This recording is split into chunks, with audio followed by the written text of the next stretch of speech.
we're going to hit 3 points. So first point, we need to love others. Second, how do we love others well? And third, how do we keep on loving others well? So is God love? Yes. Of course he is love. So 1 John 4:16, it says, we know how much God loves us, and we have put our trust in his love. God is love. And all who live in his love live in God, and God lives in them. Genesis 1:27 says, God created man in his own image. So if God is love and he created us in his own image, what does that tell you? We are love, right? We should have a loving image if we're portraying what God created us to be. John 13:34 through 35. So now I'm giving you a new commandment. Love each other, just as I have loved you. You should love each other. Your love for one another will prove to the world that you are my disciples. I always find this verse, and I find it really interesting, because I feel like so many times if you go around looking at Christians, that you would have a hard time seeing their love. And I just feel the second part of this, it's always pulled me in. It says, I'm going to repeat it again, your love for one another will prove to the world that you're my disciples. So if you're not loving one another, it would be hard to see you as Christians. Is kind of what I see there when we say that. Or, in other words, you might cause other Christians to stumble if you're not loving one another. So with these 3 verses I just shared, you can see the foundation of having a relationship is God and love. So if you picture this, you picture the foundation of Christianity is love. And a lot of people want to go on preaching and prophesying and evangelizing, and yet they don't have a good foundation of love yet. They don't understand how to show love or do love in their life. Then we have this foundation that's cracked and has holes in it. And when we have those type of people that are preaching and evangelizing and prophesying, then we have people coming along, falling into those cracks and those holes that we have to pull out and then help heal and make whole again, you would say, from that. That's why loving and learning how to love people is the most important thing.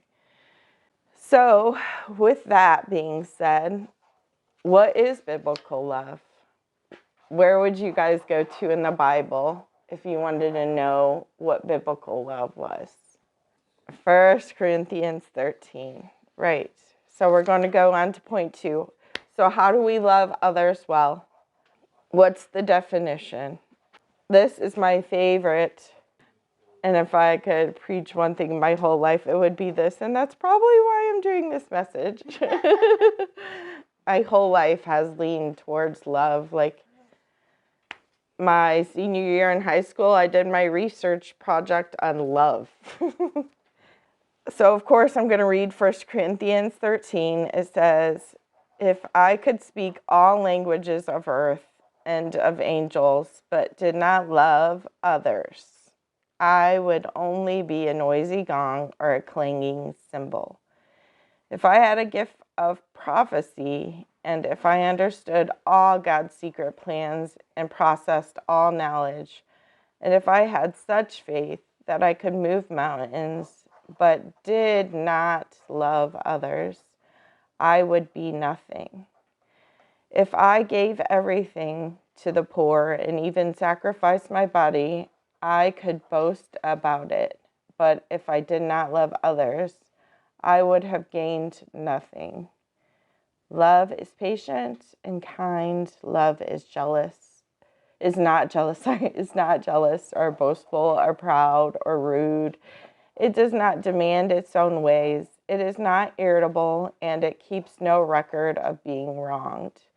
It does not rejoice about injustice, but rejoices whenever the truth wins out. Love never gives up, never loses faith. I'm sorry. It's always hopeful and endures through every circumstance. Prophecy and speaking in unknown languages and special knowledge will become useless, but love will last forever.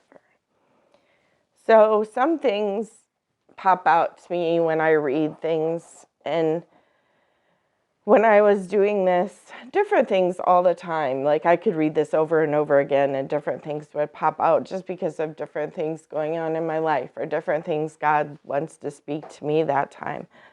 But this time, when I read verse 3, it says, I'll read it again. It says, if I gave everything I have to the poor and even sacrificed my body, I could boast about it. But if I didn't love others, I would have gained nothing. So gained nothing. What do you think that means? Like, do you think he's being literal, that you would gain nothing if you don't love others? What are you gaining? Because if you're gaining nothing, then what do you gain from loving? If you take all of 1 Corinthians and you pick out the characteristics there, it would tell you that love looks like being patient, being kind, being gentle, thoughtful, not jealous, not boastful, selfless, not rude. It rejoices in the truth. It never gives up. It never loses faith. It's hopeful, and it endures in every circumstance. It gives you the characteristics, you would say, of what love looks like. So things that you would want to strive for in your life. So I have another question here. So how are you showing your love to others? Can you think back on this week and think of one way that you did really well at showing love to others? I could give one, like I got hung up by a parent on the phone. I didn't curse at them or anything or get mad or angry. So I feel like that was showing love to others. My next verse, I have two more that kind of show us what love is in the Bible. It's Philippians 2:3-4. And it says, do nothing from selfish ambition or conceit, but in humility count others more significant than yourself. Let each of you not only to his own interest, but also to the interests of others. I think just in this society, in the past recent years, where Facebook is so prevalent and Instagram and all these things where you have your eyes on yourself and what you're putting on there and how many likes you have and this and that, it can become real easy to become so self-absorbed and so selfish that you're only seeing yourself. So in this culture, you have to be so mindful of being like, hey, how are you doing? What's going on in your life? Where did you come from? What happened then?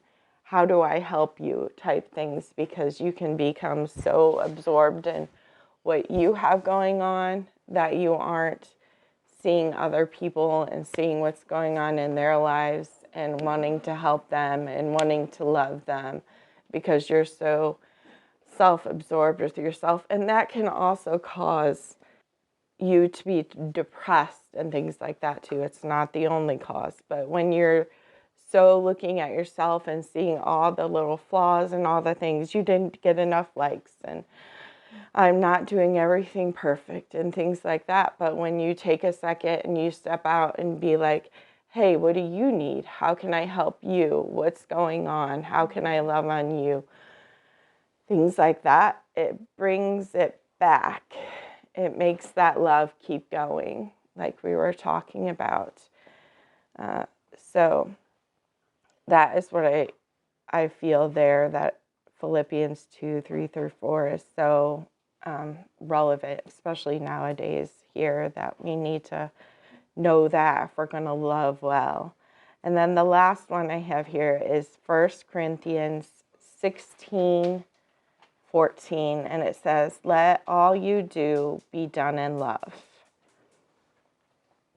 And when I read this one, of course, the all popped out. And I know, like, not all the time, like, all is like all, you know.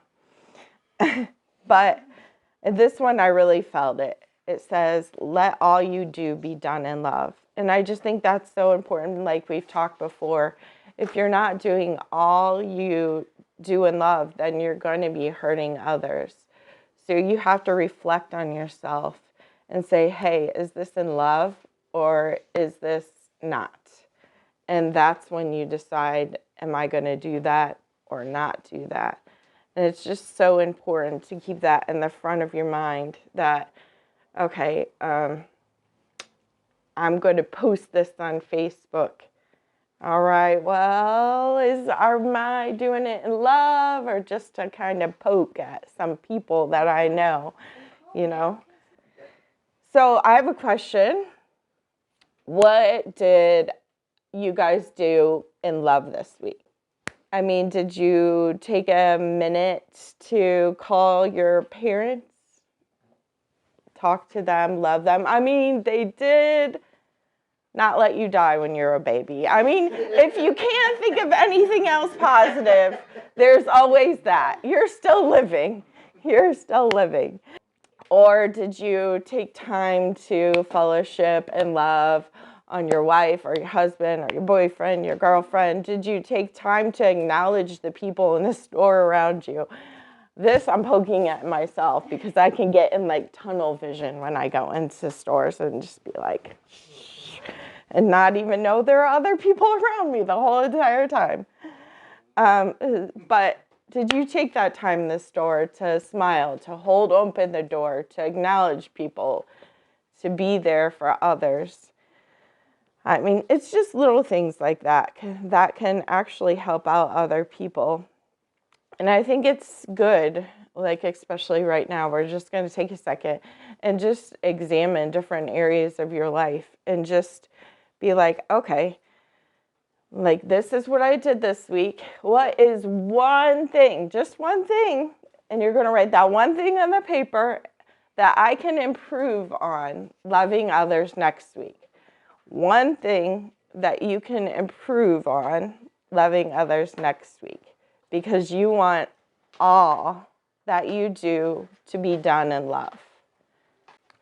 After you have the one thing that you want to improve, what's one thing that you did well? Anyone want to say anything that you did well this week? All right, which then brings us to point 3. How do we keep on loving others well? So I know a lot of us in this room have been through lots of different things, lots of different stuff, lots of different situations. And so you have to then bring up the question, how do you keep loving well? Because why this came to me is because last year I didn't really want to keep on loving well. To tell you the absolute truth. But, sorry, I let God speak to me in my heart. And that is how we actually, keep loving people well, is keeping that relationship with God. Because if you just shut him out, then you're going to be shutting his love out. And that's what he wants us to be. And also to go along with that, of course, there's Proverbs 4:23. And it says, above all else, guard your heart, for everything you do flows from it. So, of course, we're going to meet people and we're going to be in situations and things are going to happen. But through those situations and those people, we have to guard our heart. We have to know that, you know what, no matter what you say to me or do to me, I have a God that loves me and I'm going to keep on showing love. And that's the choice that you have to just keep on choosing. Because if not, then it will hurt lots and lots and lots of people around you. Be stubborn enough, because I'm pretty stubborn, to say, I'm not going to let the person who hurt me take love away from others. My heart is going to stay strong. So that is just something I thought of going through this, that you have to stay strong enough, stay in the relationship with God, or stubborn enough, you might say, that you're not going to let what people do and say or things that you've fallen into taint your heart and what it's supposed to be for everybody else.